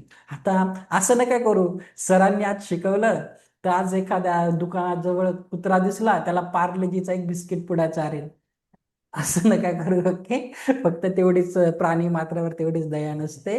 तर प्रत्येक सजीवावर, म्हणजे कसं, कोणी असेल, आता तुम्ही ट्रेनच्या तिकीटच्या क्यू मध्ये असाल, समोरच्या मागच्या व्यक्तीला एखादी घाई असेल तर थोडंसं दाखवा, थोडंसं त्याला काय बोलतात आपण, कर्टसी दाखवा. ओके, कुणाची हेल्प करा. कुठलाही सजीव प्राणी असेल, पक्षी असतील, प्राणी असतील, व्यक्ती असेल, तुम्हाला दुसऱ्यांचाही थोडासा विचार करायचा आहे. ओके, तर हे 5 प्रिन्सिपल आहे.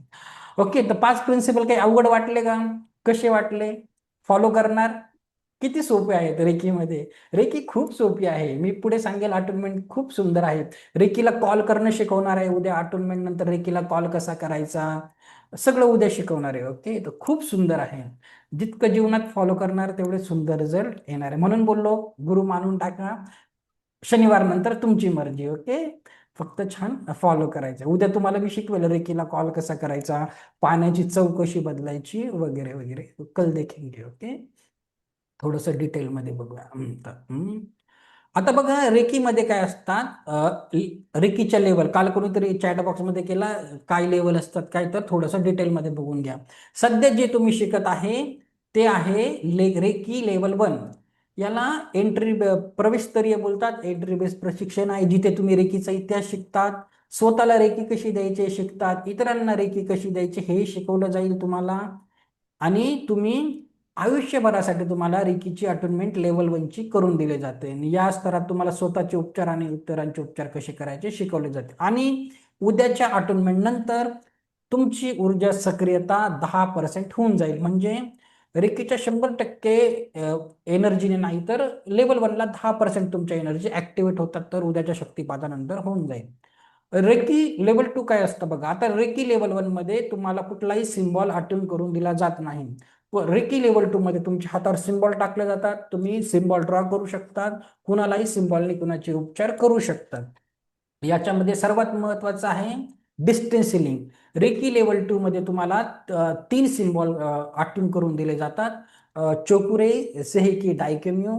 आणि त्याच्याने तुम्ही काय करतात बघा, याच्यानंतर तुम्हाला अधिकृतपणे रेकी प्रॅक्टिशनर मानले जाते आणि तुम्ही कुणाचाही उपचार करू शकतात. आणि तुमची ऊर्जा सक्रियता 40%ने, म्हणजे 40+10, पण रेकीच्या 50% ऊर्जेने कुणाचे उपचार करू शकतात.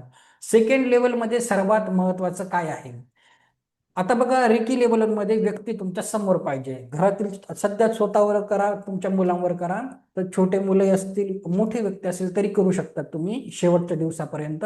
तर व्यक्ती समोर पाहिजे, तुम्ही त्याला कसं हिलिंग द्यायची मी शिकवणार आहे. पण रेकी लेवल 2 मध्ये काय स्पेशल आहे, डिस्टन्स हिलिंग. म्हणजे व्यक्ती समोर नसला तरीही तुम्ही त्याला हेलिंग देऊ शकता. अगदी व्यक्ती परदेशात असेल, दुसऱ्या गावात असेल, शेजारच्या रूम मध्ये असेल, रेकीच्या सिम्बॉल्सने तुम्ही डिस्टन्स हिलिंग करू शकतात. ज्या पद्धतीने उद्या तुम्ही सगळे तुमच्या घरी बसलेले असणार, पण मी इथे बसून नाशिक मधून सगळ्यांना माझ्या घरातून ऑफिसमधून रेकी पोहोचू शकतो, कारण माझ्याकडे सिम्बॉल्स आहेत. ते सिम्बॉल्स तुम्हाला रेकी लेवल 2 मध्ये दिले जातात. ओके. आणि रेकी लेवल 3 मध्ये काय आहे बघूया. रेकी लेवल 3 मध्ये काय, याला मास्टर लेवल देखील म्हटलं जातं. याच्यात तुम्हाला एक मास्टर सिम्बॉल डायकेमी ऑटोन करून दिला जातो. खूप पॉवरफुल सिम्बॉल असतो आणि त्याच्याने तुम्ही कुणाचेही रेकीच्या 100%च्या इफिशियन्सीने कुणाचे उपचार करू शकतात. ओके. आणि बस मग तुम्ही मास्टर लेवल यालाच बोलतात, लेवल 3 पर्यंत. स्क्रीनवर नका लिहू. कोण आहे ओके. मला परत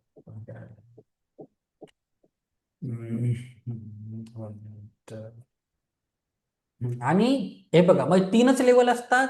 चौथं शेवटचे लेवल असते ती म्हणजे रेकी ग्रँड मास्टर. जसं मी आहे, रेकी ग्रँड मास्टर काय करतो, दुसऱ्यांना तो अटुनमेंट देऊ शकतो, एक प्रोफेशन करिअर बनवू शकतो त्याच्यामध्ये. आणि दुसऱ्यांना तो लेवल 1, लेवल 2, लेवल 3 ची शक्तिपात देण्याची त्याच्यामध्ये कॅपॅसिटी होत जाते. ओके. तर तुम्ही असं याच्यामध्ये करिअर देखील करू शकता. तर आता आपण लेवल 1 शिकत आहे, तर उद्या तुम्हाला शक्तिपात लेवल 1 चा करून दिले. हे बघा, असे सिम्बॉल असतात. हे तुम्हाला लेवल 2 आणि लेवल 3 मध्ये दिले जातात. सध्या लेवल 1 ला कुठलाही सिम्बॉल नाही, पण मी तुम्हाला काही दुसरे सिम्बॉल देणार आहे जे तुम्ही वापरू शकतात. ते तुम्हाला शुक्रवारी देतो. ओके. ते तुम्ही वापरू शकतात, त्याला अटोनमेंटची गरज नाही. आता अटोनमेंट म्हणजे काय, आता तुम्हाला माहिती पाहिजे. उद्या सकाळी येऊन बसणार हात जोडून आणि काय करत आहे सर काहीच माहिती नाही, तर तसं होणार नाही. थोडंसं समजून घ्या, उद्या अटोनमेंट म्हणजे नक्की काय होणार आहे. हे बघा, प्रत्येक व्यक्तीमध्ये आध्यात्मिक ऊर्जा ग्रहण करण्याची नैसर्गिक क्षमता असते. अगदी आपण जेव्हा जन्म घेतो आपण खूप पॉवरफुल असतो, परंतु ही ऊर्जा योग्य प्रकारे संतुलित आणि सक्रिय करण्यासाठी रेकी मास्टर विशेष ऊर्जा हस्तांतरित करतो. अटुनमेंट दरम्यान विद्यार्थ्याचे ऊर्जा केंद्रित चक्रे उघडली जातात आणि तो रेकीच्या उच्चतर कंपनांशी जोडला जातो. म्हणजे उद्या चक्रावर शिकवणार आहे तरी सांगून देतो, उद्या 8 चक्र, थ्रोट चक्र, थर्ड आय चक्र, क्राऊन चक्रावर तुमचे सिम्बॉल्स टाकले जातात. आणि यामुळे विद्यार्थी रेकीची ऊर्जा स्वतःसाठी आणि इतरांसाठी प्रभावीपणे वापरू शकतो. तर अटुनमेंट कशी दिली जाते बघा. अटुनमेंट ही एक पवित्र आणि शक्तिशाली प्रक्रिया आहे, ज्यामध्ये रेकी ग्रँड मास्टर विद्यार्थ्याच्या ऊर्जा प्रणालीमध्ये म्हणजे ओरामध्ये सकारात्मक बदल घडवून आणतो आणि वेगवेगळ्या प्रकारचं तुम्हाला अटुनमेंट करून. आता मी साध्या भाषेत सांगतोय, तुम्हाला समजणार नाही, मी तुम्हाला थोडंसं एक्सप्लेन करून सांगतो. हे आता बरेचसे लोक याला शक्तिपात बोलतात, अटुनमेंट बोलतात. आता बघा, रेकीमध्ये कुठलाही मास्टर्स विथ सिम्बॉल कुणालाही अटुनमेंट करतो, शक्तिपात करतो. पण तसंच नसतं. अटुनमेंट वेगळ्या धर्मामध्ये, वेगळ्या कम्युनिटीमध्ये वेगवेगळ्या प्रकारचे असतात. मी साधं उदाहरण द्यायचं झालं तर बघा, आता ख्रिश्चनिटीमध्ये बघा, जीसस क्राइस्ट होते, त्यांच्यामध्ये बाप्तिझम असतं. तर त्यांनी त्यांच्या भावाकडून घेतलेला, तो त्यांचा मावस भाऊ होता जॉन, त्यांच्याकडून घेतलेला. आता तुम्ही यांच्याकडून बघा, श्रीकृष्ण होते. आता तुम्ही पृथ्वीवर जन्म घेतलाय तर ह्या एनर्जीशी तुम्हाला कनेक्ट होणं खूप गरजेचं असतं. आता श्रीकृष्ण आणि बलराम होते, ते पण त्यांचे पण गुरु होते. कोण होते माहिती आहे का, कुणाला माहिती आहे? श्रीकृष्ण कुणाकडे जायचे सगळं शिकायला, अभ्यास वगैरे? कोणी बघितले की नाही रामायण, महाभारत वगैरे? तर Sandipani very Sandipani. Nice, very nice madam, perfect answer दिला. गुरु सांदीपनी होते, बरोबर. तर असं जरुरी नाही की गुरु शिष्य परंपरेनेच दिला जातो. सेल्फ रिअलायझेशनने देखील आपला शक्तिपात होऊन जातो. आता मी तुम्हाला अजून एक रामायणचं उदाहरण देतो. जसं मी सांगितलं, लहानपणी आपण सगळ्यामध्ये खूप एनर्जीज असतात. आता आपण शाळेत असताना वाचलं होतं की हनुमान, मारुती खूप पॉवरफुल होते आणि लहानपणी गेले, सूर्याकडे गेले, ऑरेंज समजून वगैरे वगैरे. तर कधी कधी मग काय होतं, कालांतराने त्या शक्तीचा ऱ्हास होतो. आणि मग काय झालं, एक दिवस जेव्हा ते जेव्हा ते इकडे गेलेले, जेव्हा ते सीता माताला शोधायला गेले, तर कन्याकुमारीपर्यंत समुद्र दिसला आणि त्यांना कळत नव्हतं काय करायचं. आणि मग ते जे जामवंत होते त्यांना रिअलाइज करून दिलं की तुझ्यामध्ये अशा अशा शक्ती आहेत, त्या तू वापरू शकतो. तर याला याला बोलतात सेल्फ रिअलायझेशन. नॉर्मल आत्ताच्या युगामध्ये मी तुम्हाला सांगतो कसं असतं. आता रजनी जोशी असतील, ते कुठे बसले ध्यानाला, त्यांना आत्मज्ञानाची प्राप्ती झाली. गौतम बुद्ध आहे सेल्फ रिअलायझेशन, भगवान महावीर आहे सेल्फ रिअलायझेशन. असं तुम्ही करू शकतात. अथवा मॉडर्न डेज मध्ये स्वामी स्वामी विवेकानंद आहे. आता स्वामी विवेकानंद काय आहे, त्यांचे पण गुरु होते रामकृष्ण परमहंस. त्यांनी काय केलं, त्यांच्या छातीवर पाय ठेवला आणि असं झालं. तर आपण काय, तर डॉक्टर मिका उसी सारखे पर्वतावर बसायला जाणार नाही, 21 दिवस करणार नाही. आपण सांसारिक माणसं आहेत. ओके. तर आपल्यासाठी गुरु शिष्य परंपरेद्वारे मास्टर देणार, आपण फक्त भक्तिभावाने बसायचं आहे आणि स्वीकारायचं आहे. ओके. तर उद्या तुमचं रेकीचा शक्तिपात असणार आहे. ओके. तर आता बघा, जस्ट 1 मिनिट. चला. तर तुम्हाला अटुनमेंट ही रेकीच्या मार्गावर प्रवेश करण्यासाठी अत्यावश्यक प्रक्रिया आहे. तुम्हाला कसं करायचंय बघा आता. हा, आता एवढं इनफ आहे. आजच्यासाठी एवढं इनफ आहे. रेकीचा इतिहास अटुनमेंट. आता बघा, उद्या सकाळी तुम्हाला संध्याकाळच्या सेशन नंतरून उद्याच्या सकाळची अटोनमेंटची झूम लिंक येऊन जाईल. त्या लिंकवर तुम्हाला सकाळी 6 वाजता येऊन बसायचं आहे. आणि असं बसायचं आहे की डोक्यापासून तुम्हाला मला नाभीपर्यंत तरी दिसले पाहिजे. शक्य असेल तर खाली एखादं आसन घ्या. ज्यांना बसणं शक्य नाही ते चेअरवर बसले तरीही चालेल. पण आता अटोनमेंट खूप महत्वाचं. आता एवढं सगळं सांगितलं, आणि काल मी सांगितलं जसं डॉक्टर बनतात एक एंट्रन्स टेस्ट देतात, इंजिनिअरिंगला जातात एक टेस्ट देतात, तर तसं लेवल 1 साठी तुम्हाला आता पास्ट लाईफ मेडिटेशन, तुमचं मी आता पास्ट लाईफ मेडिटेशन घेणार आहे. ज्यांना शक्य असेल जरूर आता हवं तर हेडफोन घाला, आणि आपण आता तुमचं पास्ट लाईफ मेडिटेशन घेणार आहे. कशासाठी बघा, मी तुम्हाला मेडिटेशन नंतर सांगेल कशासाठी घ्यायचंय. ओके. अगोदर तुम्हाला समजेल नक्की काय करायचं आहे. हा, चला मी एक्सप्लेनच करून देतो. तुम्हाला माहिती का, मी अजून एक डेफिनेशन सांगतो तुम्हाला, पाप आणि पुण्याची डेफिनेशन. म्हणजे विपश्यनाला गेलो होतो ना, ते डॉक्टर गोयंका त्यांनी दिली होती. ओके. पाप आणि पुण्य काय असतं त्याची त्यांच्या लेवलने मी तुम्हाला एक व्याख्या सांगतो. पाप आणि पुण्य काय असतं. आता लक्षात घ्या, पाप म्हणजे काय, नोटीस करा. हा, आपल्या मनाने एखाद्याच्याही मनाला दुखवले, एखाद्याच्या मनाला चुकूनही आपण दुखवले तर ते पापच पाप असतं. आणि तुम्ही एखाद्याच्याही मनाला हॅपी केलं, सुखी केलं तर ते पुण्य आणि पुण्यच असतं. इतकी सोपी डेफिनेशन आहे. तुमच्याकडून एखाद्याचं मन दुखावलं तर ते पाप आणि पापच आहे. ओके. एवढी सोपी डेफिनेशन आहे. आणि आज आपण काय करणार आहे, पास्ट लाईफ मेडिटेशन मध्ये तुम्हाला काय करायचं आहे, तुमच्या भूतकाळात जाऊन कळत न कळत तुमच्याकडून ज्या चुका झाल्या, किंवा कळत न कळत कोणी तुमच्या बरोबर काही चुकीचं केलं, तर त्यांची आपण माफी मागणार आहे किंवा त्यांना माफी देऊन टाकणार आहे. आणि जेव्हा तुम्ही असं कराल, तुमचं हार्ट चक्र बॅलन्स होईल. उद्या मी तुम्हाला सगळे चक्र शिकवणार आहे. तर अटोनमेंटसाठी हार्ट चक्र बॅलन्स असणं खूप जास्त गरजेचं आहे. आता मी तुम्हाला 2-3 मिनिट वेळ देतो, हवं तर पाणी पिऊन या. नंतरून ज्यांना शक्य असेल हेडफोन घालून या आणि मेडिटेशनला बसा. 10 मिनिटाचं असेल. ओके.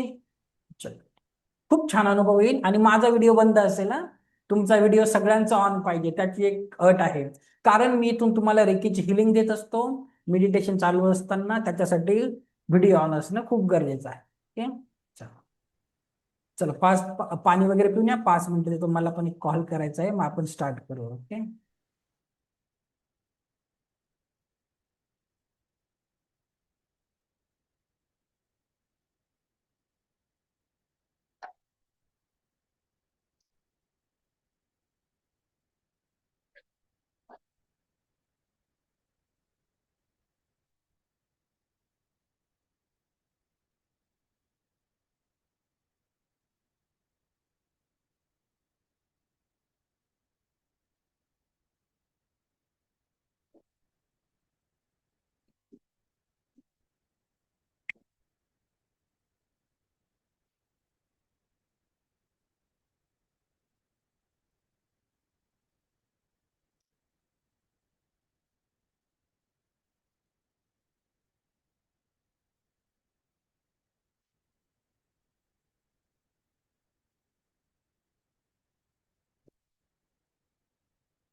चला, व्हेरी नाईस. आणि शक्यतो सांगा की घरच्यांना सांगा 10 मिनिटं डिस्टर्ब नका करू. ओके, खूप महत्वाचं आहे. ओके. आणि व्हिडिओ ऑन करा. जिनका व्हिडिओ बंद आहे कैसे एनर्जी पोहोचेगी रे बाबा. मग खरंच खूप छान अनुभव असतो. खूप म्हणजे खूप छान एक्सपिरियन्स असतो. पहिल्यांदा नाही घेते मी जीवनामध्ये. खूप सुंदर म्हणजे तुम्ही लिटरली तुमचे डोळे पाणावून जातात. ओके, इतकं सुंदर आहे. हा, व्हिडिओ ऑन करा. मग थोडस तुम्हाला एनर्जी जाणवेल. हे चला स्टार्ट करूया आता आपण.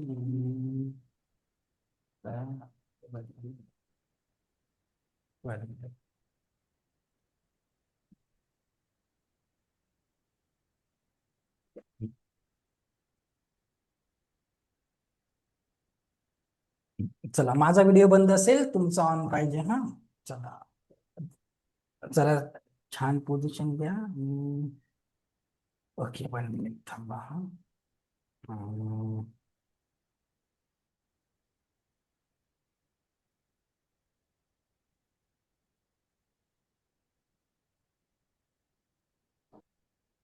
चला.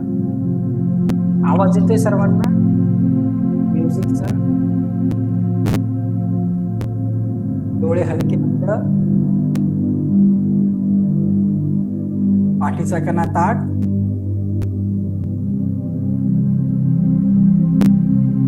आजच्या या ध्यान साधनेमध्ये तुम्हाला तुमच्या पास्ट मध्ये, काळात ज्या काही नकारात्मक घटना आपल्या जीवनात घडल्या आहेत,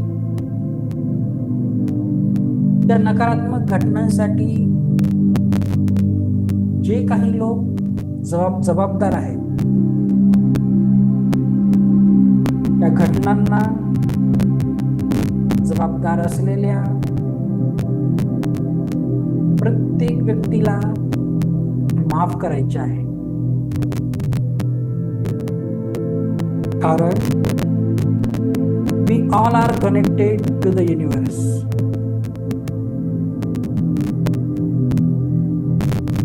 या ब्रह्मांडाशी आपण कनेक्टेड आहोत. म्हणून तुम्ही दिलेली माफी आज त्यांच्यापर्यंत पोहोचणार आहे. दुसरं, कळत न कळत आपल्याकडून ज्या काही चुका झाल्या आहेत, त्या चुकांसाठी आपण माफी मागणार आहोत. आणि आज आपण मागितलेली माफी देखील त्यांच्यापर्यंत पोहोचणार आहे. डोळे हलके बंद, पाठीचा कणा ताठ, संपूर्ण लक्ष येणाऱ्या आणि जाणाऱ्या श्वासांवर.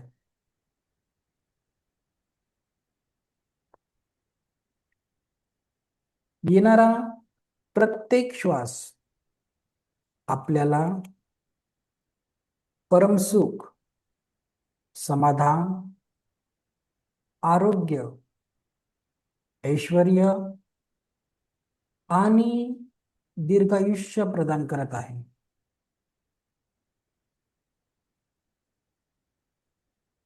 आणि जाणाऱ्या प्रत्येक श्वासासोबत शरीर, मन, सात चक्र आणि औरातील सर्व प्रकारची नकारात्मकता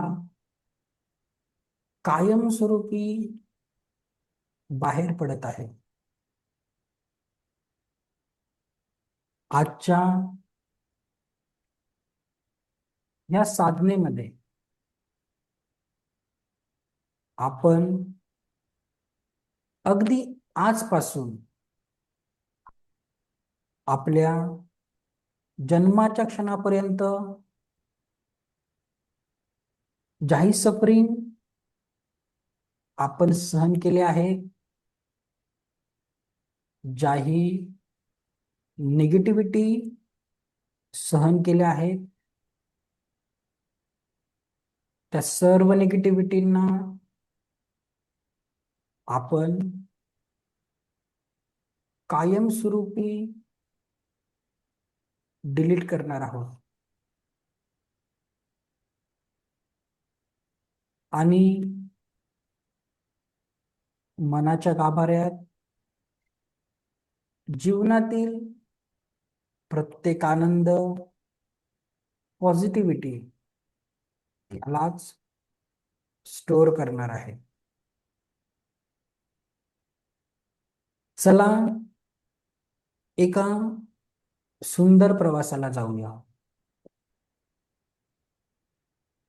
आता ह्या क्षणापासून गेल्या 24 तासांमध्ये जेही क्षण आपण जगलो, पॉझिटिव्ह किंवा निगेटिव्ह, ह्या 24 तासांमधून काही क्षण आनंदाचे असतील, काही लोकांसोबत 24 तासात काही वाईट घटना घडली असेल,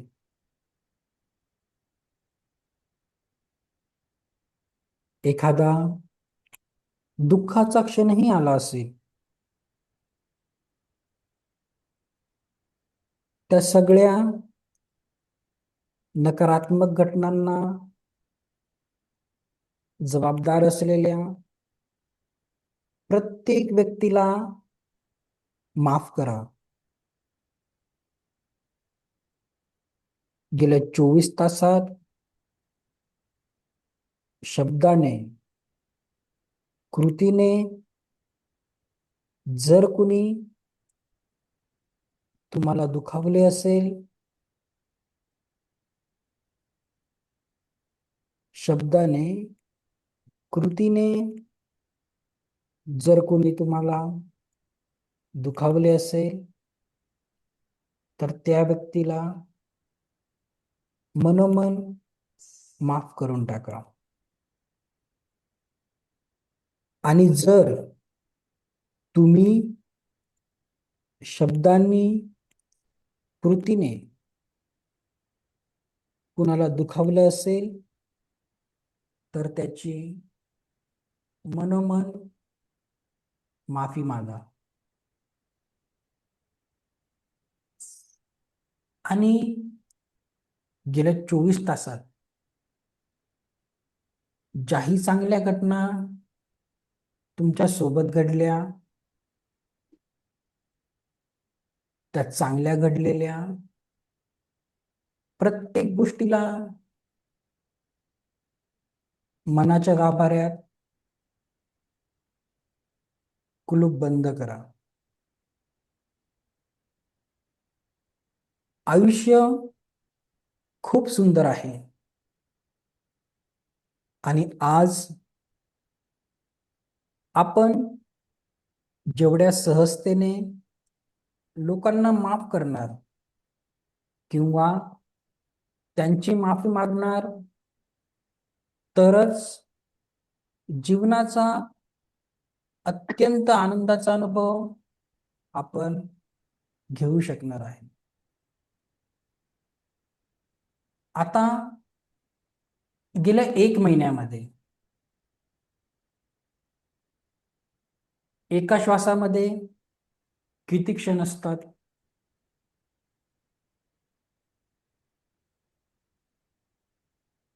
तर गेल्या 1 महिन्याचे क्षण बघा.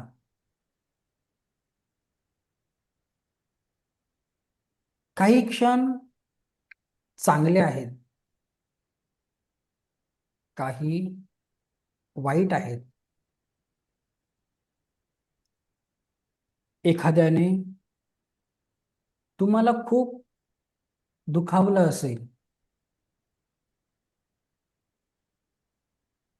त्याची सफरिंग मनामध्ये कुठेतरी दडून आहे. त्याचं खूप मोठ्या लेवलवर सफरिंग मनामध्ये कुठेतरी दडलेलं आहे. या सफरिंगसाठी तुमच्या दुःखाला कारणीभूत असलेल्या प्रत्येक व्यक्तीला माफ करून टाका. Allow yourself.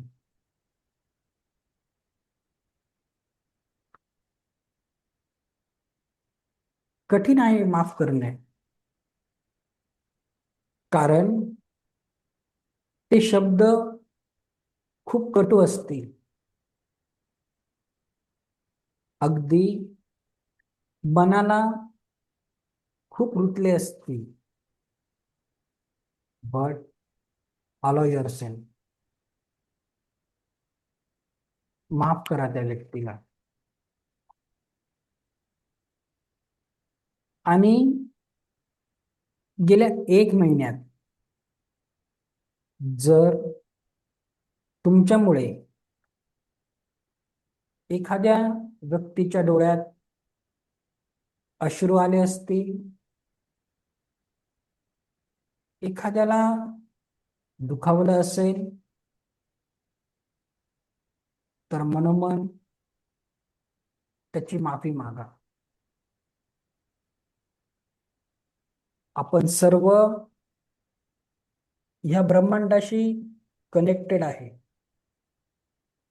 आणि म्हणून तुम्ही मागितलेली माफी त्या व्यक्तीपर्यंत पोहोचणार आहे.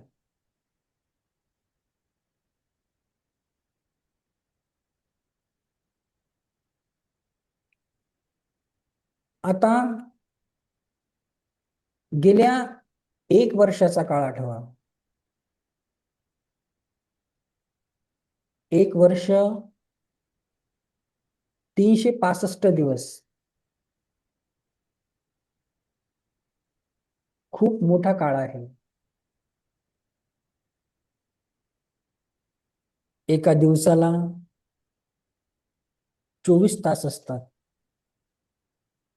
365 दिवसांच्या ह्या 24 तासांमध्ये ज्या ज्या लोकांनी तुम्हाला दुखावलं आहे,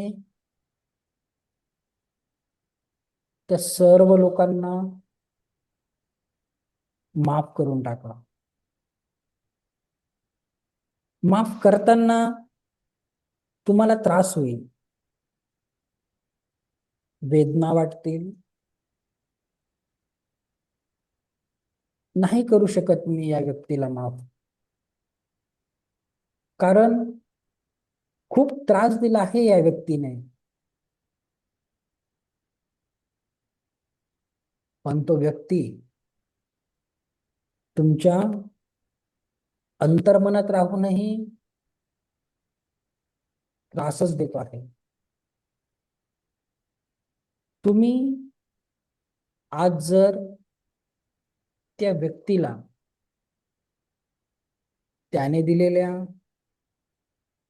त्या त्रासाला बाहेर काढले नाही, तर ते सफरिंग आपल्या अनारोग्याचे कारण बनणार आहे. म्हणून त्याला माफ करा. कितीही त्रास दिला असेल त्याने, शारीरिक लेवलवर, मानसिक लेवलवर, भावनिक लेवलवर, माफ करा त्या व्यक्तीला.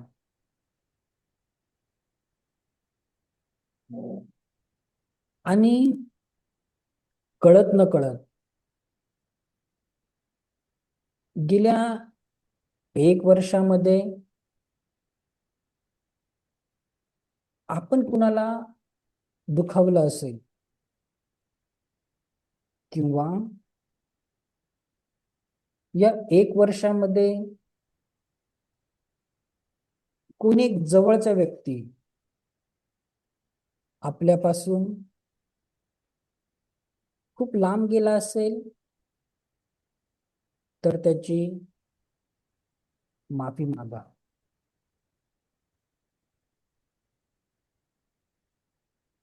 कळत नकळत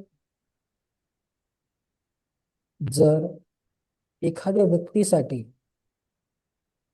आपण चुकलो असेल तर त्याची माफी मागा. आणि गेल्या 1 वर्षातील सगळ्या चांगल्या क्षणांना मनाच्या गाभाऱ्यात कुलूप बंद करा.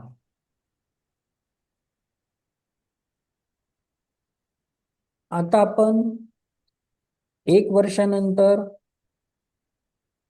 आयुष्यातल्या 10 वर्ष मागे जाणार आहे.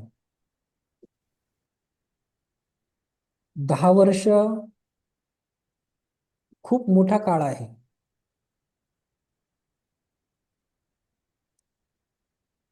ह्या 10 वर्षांमधल्या घटना आठवा.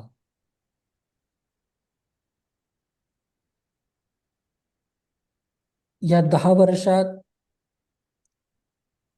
एखाद्या खूप जवळच्या व्यक्तीला तुम्ही कायमस्वरूपी गमावलं असेल आणि त्याच्या आठवणीने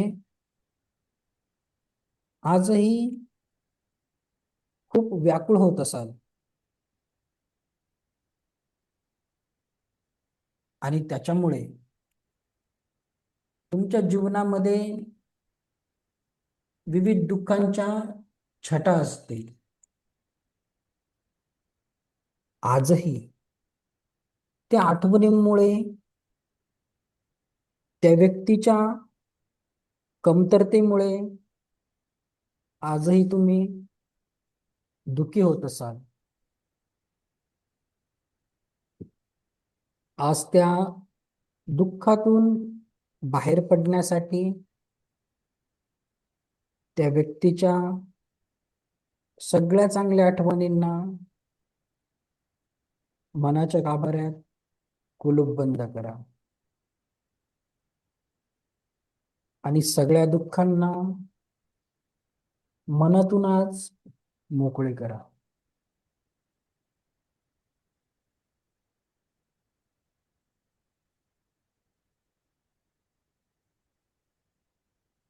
आणि ह्या 10 वर्षांमध्ये कोणीही तुम्हाला शब्दाने कृतीने दुखावलं असेल त्या प्रत्येकाला माफ करा. आणि तुमच्याकडून जर काही चूक झाली असेल तर त्या व्यक्तीची मनोमन माफी मागा.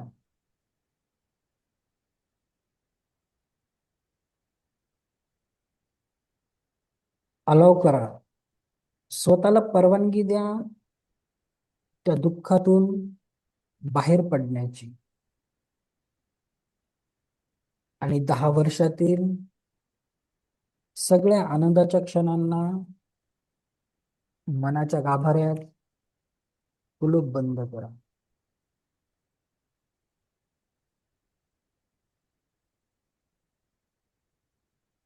आता अगदी तुमचे शालेय जीवन, महाविद्यालयीन जीवन, स्कूल डेज, कॉलेज डेज, तुमचं करिअर आणि आत्ताच्या ह्या क्षणांमध्ये अनेक लोकांबरोबर तुमची मैत्री झाली. अनेक नातेवाईक, अनेक गोष्टी तुमच्या जीवनामध्ये सतत घडत राहिल्या.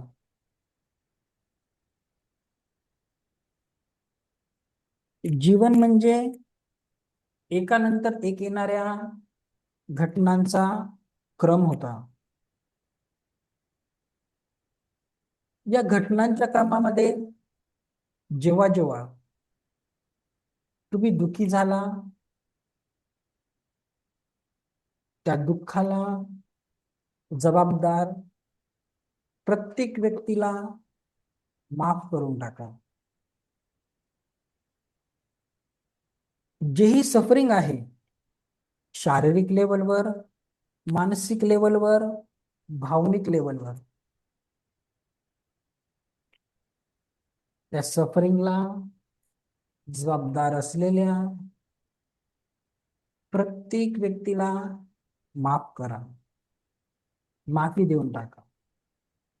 आणि लहानपणापासून आजपर्यंत एखाद्या जवळच्या व्यक्तीला तुम्ही कायमस्वरूपी गमावलं असेल. कदाचित तुमचे आई वडील, अजून कोणी असेल, खूप जवळचा व्यक्ती असेल, काही कारणाने तो खूप लांब गेला असेल, किंवा कायमचा दुरावला असेल.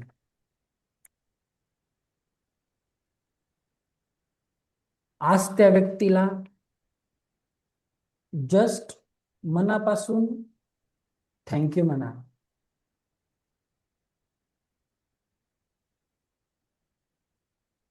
जर त्याच्या आठवणी चांगल्या असतील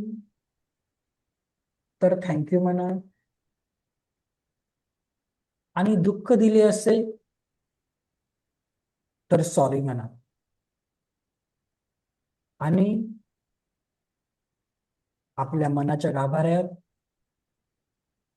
त्यांच्या चांगल्या आठवणी ठेवून आज त्या व्यक्तीला तुमच्या मनातून बाहेर काढा. कारण जर ती नकारात्मक ऊर्जा असेल,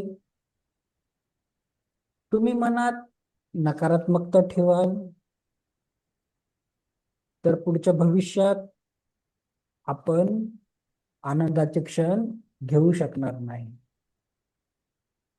या सर्व नकारात्मक फिलिंग्स, भावना वारंवार आपल्या मस्तिष्कात येऊन वर्तमानातील क्षणांना आपल्याला आनंदाने जगायला थांबवतात. आता बघा, आपण त्या क्षणामध्ये प्रवेश करत आहे. तो क्षण म्हणजे आपला जन्मदिवस. ज्या दिवशी तुम्ही या पृथ्वीवर पहिला श्वास घेतला, ज्या दिवशी तुम्ही या पृथ्वीवर पहिला श्वास घेतला, तेव्हा तुमच्या आई वडिलांनी बघा, ते छोटस बाळ हातात घेतलं आणि तुम्हाला पाहता क्षणी तुमच्या आई वडिलांना झालेला आनंद बघा, तुमच्या आई वडिलांना झालेला आनंद बघा. तुमच्या पहिल्या दर्शनाने तुमच्या आई वडिलांना जो आनंद झाला होता, तो आनंद अनुभवा. आणि त्यावेळेस ईश्वराने तुमच्या हातात एक कोरी पाटी दिली होती. तुमचं जीवन अगदी सुखाने, समाधानाने आणि आनंदाने जगण्याची ईश्वराने तुम्हाला एक कोरी पाटी दिली होती. आणि आज ईश्वर तीच कोरी पाटी आज नव्याने तुम्हाला देत आहे. तुमचं जीवन अगदी सुखाने, समाधानाने, आनंदाने जगण्यासाठी. आता ही कोरी पाटी हृदयाशी घेऊन घट्ट पकडा.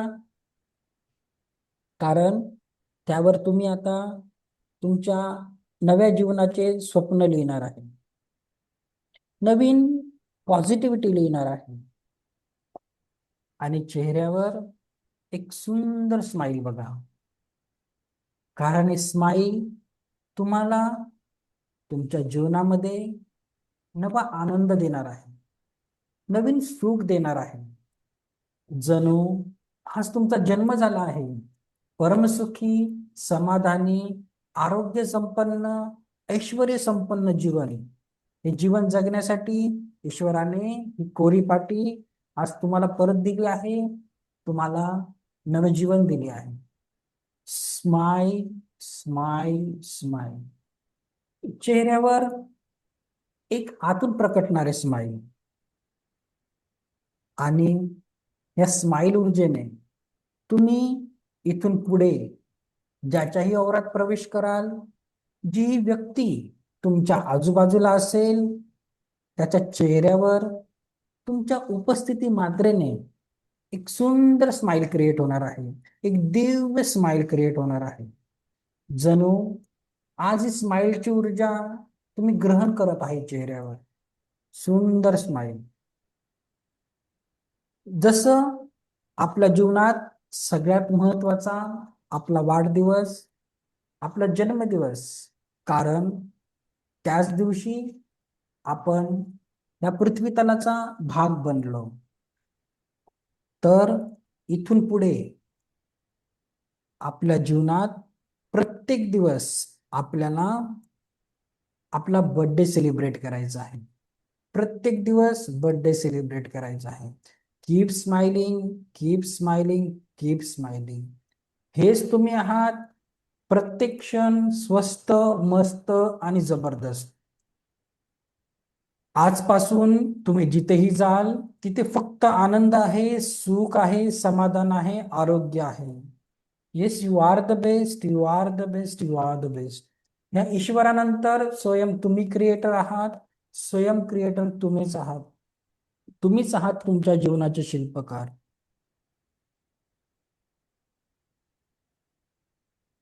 आजपासून जिथे जाल तिथे नेहमी तुमच्या सोबत परम सुख आहे, समाधान आहे, आरोग्य आहे, ऐश्वर्य आहे आणि दीर्घ आयुष्य आहे. तथास्तु, तथास्तु, तथास्तु.